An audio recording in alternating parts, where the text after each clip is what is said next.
We're in the TechCrunch studio today with Ross Fubini, who's a partner at Canaan Partners. Ross, welcome to the studio. Thanks for having me. So you have been around the Valley for a long time, right out of college, held a number of different positions, been a founder, been an operator, been a VP, director of engineering, been an investor, right? Mm-hmm. And just as you're coming into Canaan Partners, we're seed investing with Caper Capital. Kind of walk us through briefly how you got out to the Valley to begin with. Yeah, it's been a really lucky process being out here a little over 15 years.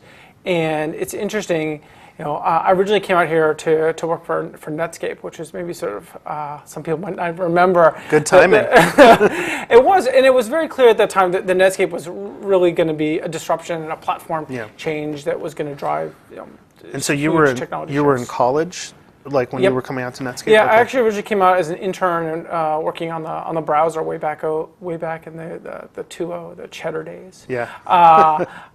For the original browser releases, and came out as an intern and then came out here ultimately full time to work there. And it's really interesting. There was a lot of technology opportunity at the time, but it was clear that Netscape was really changing the way that people built applications and was going to be the platform going forward. So it was clearly the place to be. Right. And walk us through briefly, once, I know you spent a couple summers at Netscape, worked there after college. Yep.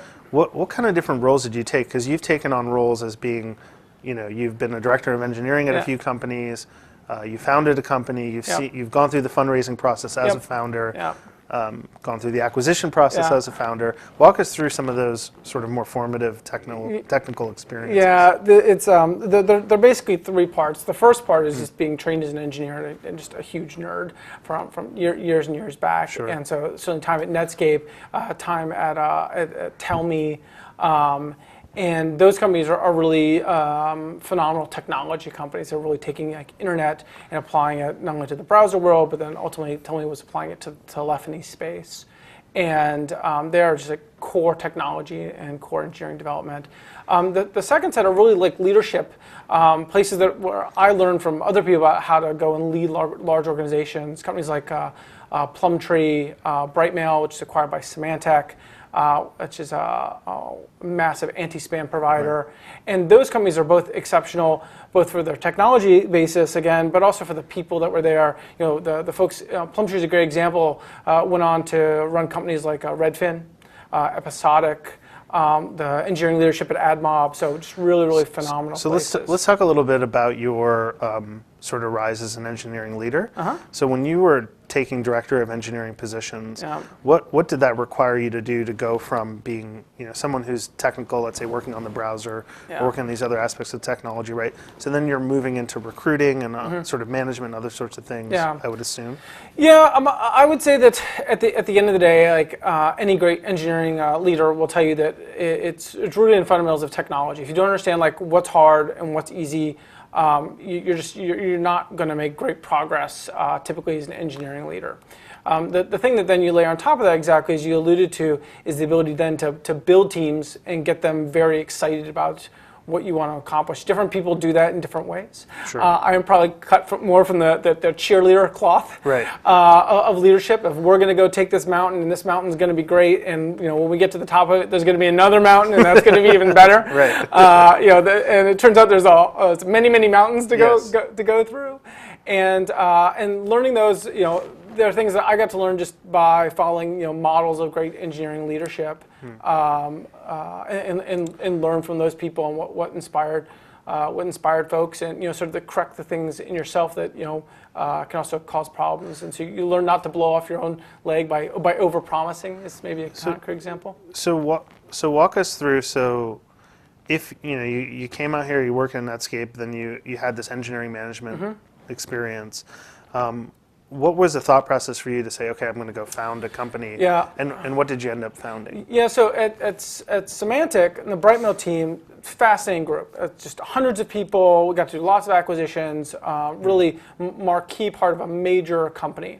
But what happened was, to be honest, is I wanted to be part of what the Valley was, which was creating new companies, creating businesses from scratch.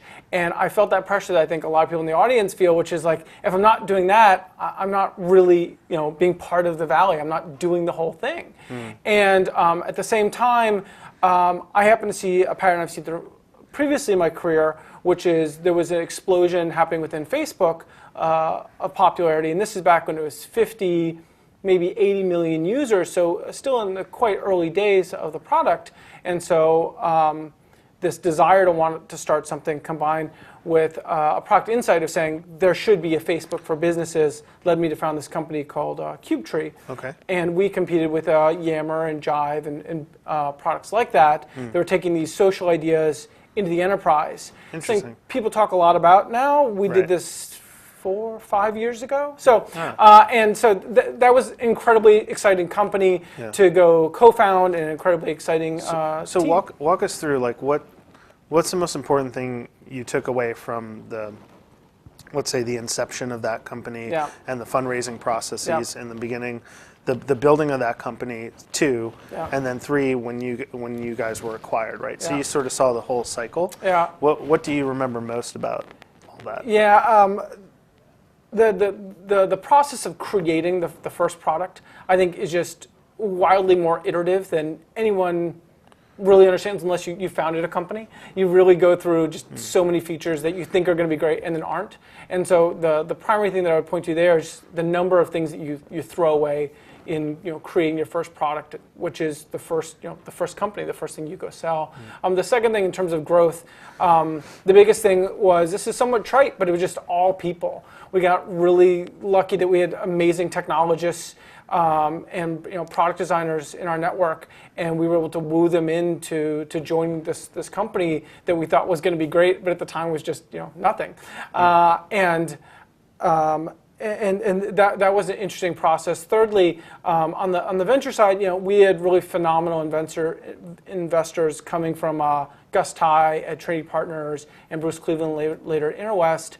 The thing that I would say is most interesting is that there's an art that we learned for doing investor pitches, explaining to investors this idea that you have in your mind about why it's going to be a huge opportunity. And it's something that I think many entrepreneurs are not good at understanding the venture mindset. And in some cases, vice versa, the venture people, even for the number of pitches they've seen, aren't always great at understanding what the entrepreneur is trying to do. I think learning to tell that story, that was a real challenge to do and do effectively. Once you've done it, then it becomes very straightforward to raise money around a good idea. And then from any sort of lessons learned from the acquisition phase of the company? Yeah, the acquisition phase is, it was an opportunity for us was that we'd made a really core component of technology for socializing business. Yeah. And so the biggest thing that I learned was how to go and talk about the value of that technology. And now when we see companies that I work with that are doing M&A, I would work with them to try and figure out, well, what is the deep insight you've had around both what your product does and what your customers want? Yeah. And how is your technology then uniquely suited to capturing, to accomplishing that? And that might sound obvious. People are like, I have a widget, widgets are great. Well, no, if you don't understand the context, like what's all the learning that went into it, and then that's what drove our M&A processes. For us, we also had a benefit of a lot of different large players. We had a large OEM, multi-million-dollar OEM with SAP.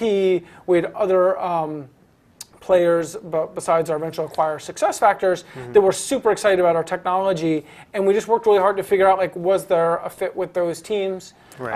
And then once we found that fit, the fit with SuccessFactors was very clear that was going to be a great home for Cubetree, a great home for the team, a great home from the tech, and then things happened very, very quickly. Got it. Wow. So that's quite a range of experiences from Netscape to sort of ending up with Cubetree and SuccessFactors. Yeah. So when you shift over from operator, technologist and founder to investor, right? You spent a couple years with Caper Capital, doing a lot of seed investing across enterprise, consumer, mobile. What was that experience like? And then I think everyone would like to know, how did you decide to say, okay, I'm going to go down to a larger firm, right? Go down the Sand Hill Road. And what's your thought process? Yeah, so there were actually two transitions, and then the first transition was deciding to do venture. I originally, before I started working with Mitch Kapor and Kapor Capital, I was planning just to start another business.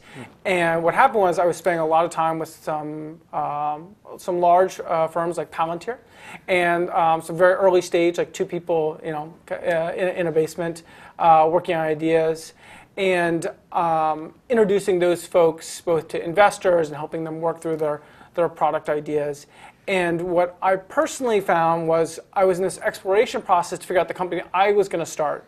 And I ended up falling in love with the privilege that you have when you're in venture of getting wrapped up in other people's passions. Right. And the people that really love venture, that's what you actually love. You love the curiosity, and you love the sort of the privilege, the right to go and ask, an entrepreneur about the business that they want to create and drill in and figure out how are they going to accomplish it. Are they the right people to do that? And that's really exciting. And so for me, that was kind of the first big change.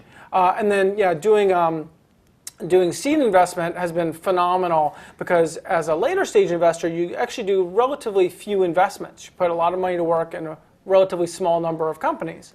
As a seed investor, like in the last year, I've seen over 20 of our companies have gone through either an M&A transaction or a funding round, and getting to work with them on how do they explain their story to the M&A, or how do they explain their story to the venture community is something that I really deeply love. Your last question was about now why go to a larger fund? I mean, Canaan is one of the best firms out there in the Valley. They're not usually the first one on people's lips when you think about venture firms, but it's because they really in the model of benchmark, they let the companies that they're involved with lead. So they are the lead investor in companies like Kabam, companies like Lending Club.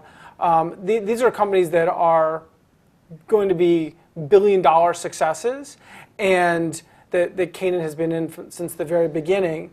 And going and being on a platform and working with the partners that are able to go and find those businesses and help those businesses grow was just an incredibly exciting opportunity for me personally. Sure. And so final question here, it'd be great to hear your thoughts because you've spent a long time here, seen everything from every side. Yeah. And then the last couple years, in the explosion of companies created, and there's capital everywhere you look. Yep. at the early stage, which accelerates that formation. Yep. How do you think your eye is going to change now? Yeah, so I agree with you about in the seed stage, there's just wildly too much money right now that's getting attracted into early stage deals. There are some phenomenal investors, Iden Sinkit, Floodgate, Kapor, True Ventures, First Round Capital, Freestyle, are they great investors, but there's also a lot of money going into, say, lots of YC companies, some of which are great, some of which should really fold and they should go work for a Dropbox or a Facebook, right. Because that should be the journey that they're on. So I think the seed area is well occupied. I think the opportunity right now is to go take some of those seed companies and really help them grow and grow faster and grow to bigger success. And so I think that's the opportunity for me that I'm excited about at Canaan. And a lot of it is just working with those same close seed relationships and those seed firms that already are so impressive, and the people that are so smart there, and helping those companies grow past when they've got the initial product fit, and really starting to think about, how are we going to take a product out to market? We've got our great engineering team. Well, what does the sales organization look like? Or do we even want to have a sales organization? And all those kinds of questions, you get to work at it in the later stage. Great. Well, Ross, congratulations on the move, and thanks for coming in. Thanks so much.